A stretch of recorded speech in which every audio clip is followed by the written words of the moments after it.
పరిశుద్ధ గ్రంథంలో వ్యక్తి మనం ఎప్పుడు చదువుకుంటూ ఉంటాం. తండ్రికి 2 కుమారులు ఉంటే ఆ చిన్న కుమారుడు ఆస్తి పంచుకొని వెళ్ళిపోయాడు.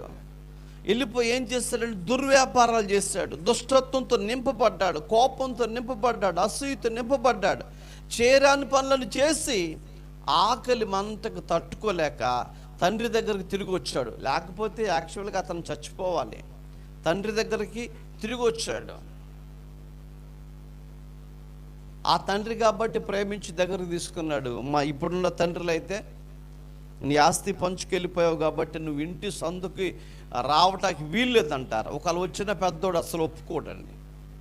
ఇక్కడ జరిగినటువంటి సంగతి ఏమిటంటే ఇలా చేసి మరణానికి దగ్గర అయిపోతున్నారని దేవుని బాధ అండి. అసలు దేవుడి గుండెల్లో ఉన్న ఒక ముఖ్యమైన బాధ ఏంటంటే, నా పిల్లలన్నప్పుడు వచ్చిన వాళ్ళకి వీళ్ళన్నిటికీ అన్ని చేశాను, వాళ్ళన్నిటిని అనుభవిస్తూ నాకు దూరం అయిపోయి వాళ్ళ శ్రమ వాళ్ళు కొనుక్కొచ్చుకొని వాళ్ళు మరణంకి వెళ్ళిపోతున్నారు. అది దేవుడు చూడలేకపోతున్నాడు, దేవుడు తట్టుకోలేకపోతున్నాడండి. అలా వెళ్ళిపోతున్నారు అని చెప్తున్నాడండి. తర్వాత చదువుదామా.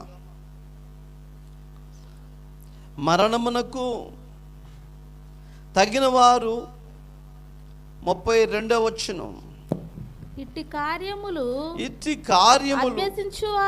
అభ్యసించువారు మరణమునకు తగినవారు అను దేవుని న్యాయ విధిని వారు బాగుగా ఎరిగియుండి వాటిని చేయుచున్నారు. ఇది మాత్రమే కాక వాటిని అభ్యసించుచు వారితో సంతోషముగా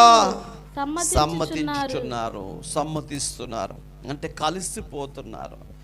అది ఏది చెప్తుంటే ఆ పాపం వైపుకే మొగ్గు చూపిస్తున్నారు, అన్యాయం వైపుకే మొగ్గు చూపిస్తున్నారు. కీర్తన గ్రంథం 99వ కీర్తన 3వ వచనం. 99వ కీర్తన 3వ వాక్యంలోకి వెళదాం. భయంకరమైన నీ గొప్ప నామమును వారు స్తుతించెదరు, యెహోవా పరిశుద్ధుడు. దేవునికి మహిమ కలుగును గాక. అంటే వీళ్ళ మనసంతా కూడా దేవుని యొక్క సన్నిధి చేత నింపబడవలసిన వీళ్ళు దుష్టత్వంతో నింపబడ్డారు. కానీ ఆయన ఎలాంటి వాడు అంటండి, పరిశుద్ధుడు. దేవుడు పరిశుద్ధులయ్యుండి ఆయన పిల్లలమైన మనం ఎలా ఉండాలంటే మనం కూడా పరిశుద్ధులమై ఉండాలి. ఆయన పరిశుద్ధుడు కాబట్టి ఆయనతో సహవాసం చేయాలంటే మనం కూడా పరిశుద్ధులమై ఉండాలి.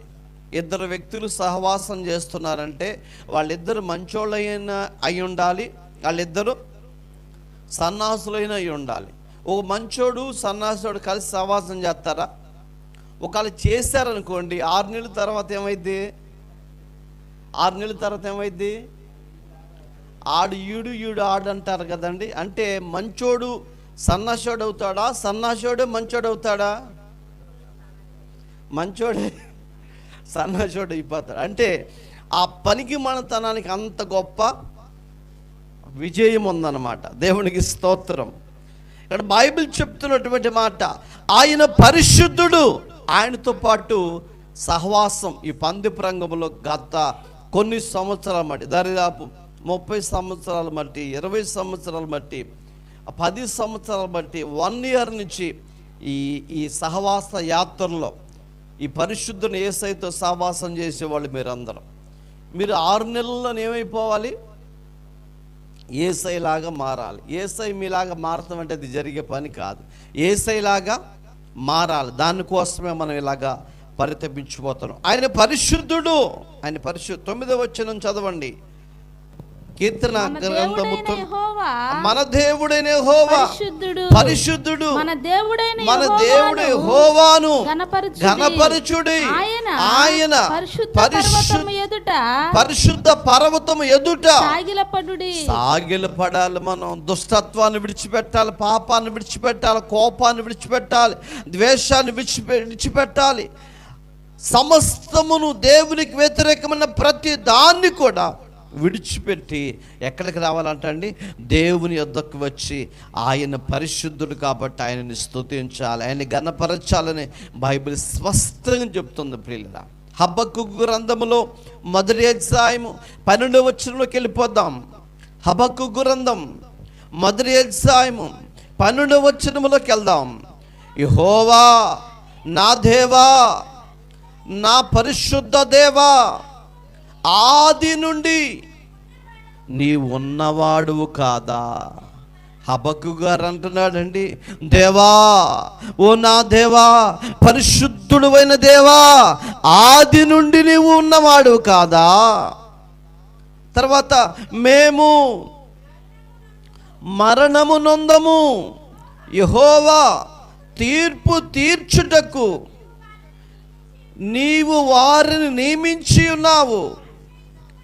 ఆశ్రయదుర్గమా, మమ్మను దండించుటకు వారిని పుట్టించితివి. దేవునికి మహిమ కలుగునుగాక. ఇక్కడ హబక్కూ గారు అంటున్నాడు, అయ్యా, మాకు బుద్ధి చెప్పటానికి, మాకు జ్ఞానము నేర్పించడానికి నీవు వారిని పుట్టించావు. ఎవరిని పుట్టించావు? అసలైన వ్యక్తులు వస్తున్నారండి మన మీదకి. వాళ్ళు రాబోతున్నారంట, వాళ్ళకి అప్పచెప్పబోతున్నాడు దేవుడు. ఎందుకని? దేవుడు చెప్తే విన్నారా ప్రజలు? దేవుడు ప్రేమతో చెప్తే విన్నారా? వినలేదండి. మంచి మాటలు ఎవరికి పనికిరావు, చెడ్డ మాటలకైతే చెవులు కోసుకుంటారండి. వాక్యం విందాము రండి అంటే ఒక 1 అవర్ చెప్తే చాలా కష్టం అనిపించేది.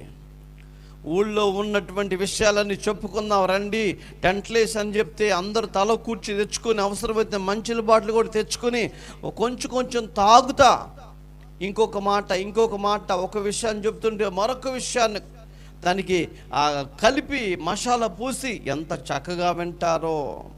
దేవుని వాక్యానికి వినేవాళ్ళు లేరు. ఇక్కడ హబక్కూ గారు అంటున్నాడు, యెహోవా నా దేవా, నా పరిశుద్ధమైన దేవా, నువ్వు ఆది నుండి ఉన్నవాడు కావా? మేము మరణము నొందము, యెహోవా తీర్పు తీర్చుటకు నీవు వారిని నియమించి ఉన్నావు. ఆశ్రయదుర్గమా, మమ్మల్ని దండించడానికి మమ్మల్ని బుద్ధి చెప్పటానికి వాళ్ళని అప్పగించావు మమ్మల్ని. దేవునికి స్తోత్రం. దేవుడు ఎంత చెప్పినా వినలేదు కాబట్టి అందుకని మనం ఏం చేస్తున్నామండి, దేవుడు తన ప్రజలకి ఎంత చెప్పినా వినలేదు కాబట్టి దేవుడే శ్రమలకు అప్పగిచ్చేస్తున్నాడు. తప్ప అండి? తప్ప?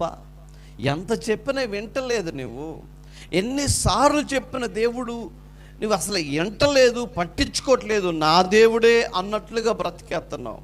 ఇందాక చెప్పాను స్కూల్ పిల్లాడి గురించి. వాడు ఎంత చెప్పినా వింటలేదు, హోంవర్క్ చేయటం లేదు. అందుకని తీసుకెళ్ళి మాస్టర్ కప్ చెప్తున్నాను, సార్ వీడిని మీరు ఎలా కొడతారో మాకు తెలియదు, ఎలాగైనా సరే వీడికి బుద్ధి రావాలి, వీడికి జ్ఞానం రావాలి, వీడు చక్కగా చదువుకోవాలి, మేము పడే పాటలలో మేము పడే శ్రమలు వీడు పడకూడదు, కాబట్టి వీడి జీవితాన్ని అప్పగిస్తున్నామని చెప్పి ఓ మాస్టర్కి అప్పచెప్తాం. ఊరికనే కాదండి, డబ్బులు తీసుకొని కొట్టండి. ఎంత? 50,000 తీసుకోండి, 1,00,000 రూపాయలు తీసుకోండి, 10,000 తీసుకోండి, మీరు ఎంత తీసుకోండి, కానీ మా పిల్లల్ని కొట్టండి. డబ్బులు తీసుకొని చెప్పండి, అవునా కదా? కొన్ని స్కూల్లో మన ఫీజు కట్టండి, గేటు దగ్గర కూడా పోనీరండి. డబ్బులు ఇస్తాం, పైపెచ్చు మనం ఏం చేద్దాం, మా పిల్లల్ని బాగా కొట్టండి, వాళ్ళకి బుద్ధి చెప్పండి. నువ్వు చెప్పలేవా? మా మాటలు వాళ్ళు వింటలేదు. అన్నం పెట్టేది మీరే, బాక్స్ ఇచ్చేది మీరే, బట్టలు కొనేది మీరే, షూ కొనేది మీరే, పుస్తకాలు కొనేది మీరే, ఆ పిల్లలకు కావలసిన ఆట బొమ్మలు కొనేది మీరే, ఆ పిల్లలకు అవసరమైన ప్రతి వస్తువు కొనేది మీరే, కానీ మీ మాటే వినటం లేదు. అన్నీ మీరే తెస్తున్నారు, మీ మాటే వినటం లేదు. నువ్వు చేస్తున్న పని ఏంటి? దేవుడే నీకు అన్నీ ఇచ్చాడు, ఆహారం ఇచ్చాడు, వస్త్రాలు ఇచ్చాడు, ఇల్లు ఇచ్చాడు, భార్యనిచ్చాడు, భర్తనిచ్చాడు, పిల్లల్నిచ్చాడు, ఇంకా ఎన్నెన్నో ఇచ్చాడు. ఎన్ని ఇచ్చినా కానీ దేవుని మాట వింటున్నావా? దేవునికి లోబడుతున్నావా? దేవునికి ఆయన మాట నీ హృదయంలో ఉన్నదా? నీ హృదయంలో దేవునికి స్థానం ఇస్తున్నావా? లేదు. దుష్టత్వముతో, అవివేకముతో, అన్యాయముతో, దేవదోషులతో, మూర్ఖత్వముతో, అసూయతో, కోపంతో, ద్వేషముతో బాగా నిండిపోయి దేవునికి దూరం అయిపోతున్నావు. అందుకనే దేవుడు బుద్ధి చెప్పటానికి వారిని సిద్ధపరిచాడు. హల్లెలూయా.